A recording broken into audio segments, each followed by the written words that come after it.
உங்களுடைய லக்கணமோ அல்லது ஜென்ம ராசியோ ரிஷப ராசியாக ரிஷப லக்கணமாக இருந்தால் திருமண வயதில் சுக்கிர திசையோ அல்லது செவ்வாய் திசையோ அல்லது சனி திசையோ அல்லது புதன் திசையோ இதில் யாராவது ஒருவர் திசையை நடத்தி சுக்கிரன் செவ்வாய் சனி குரு புதன் இவர்களில் யாராவது ஒருவர் புத்தியை நடத்தும் காலத்தில்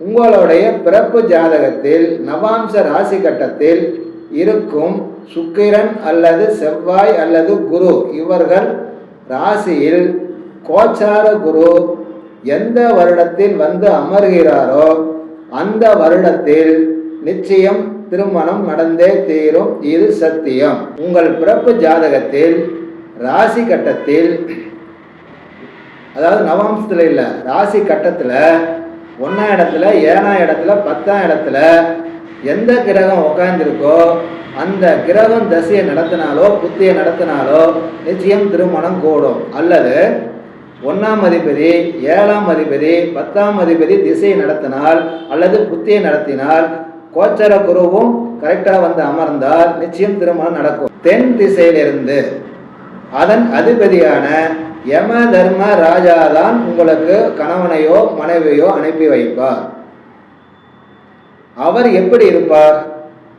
கொஞ்சம் சுயநலம் அதிகமாக உள்ளவராக இருப்பார், கொஞ்சம் அதிகம் கோபம் கொண்டவராக இருப்பார், தர்மத்திற்கு அடிபணிவராகவும் அநியாயத்திற்கு பொங்கி எழுபவராகவும் நிச்சயம் கணவனோ அல்லது மனைவியோ அமைவார்கள்.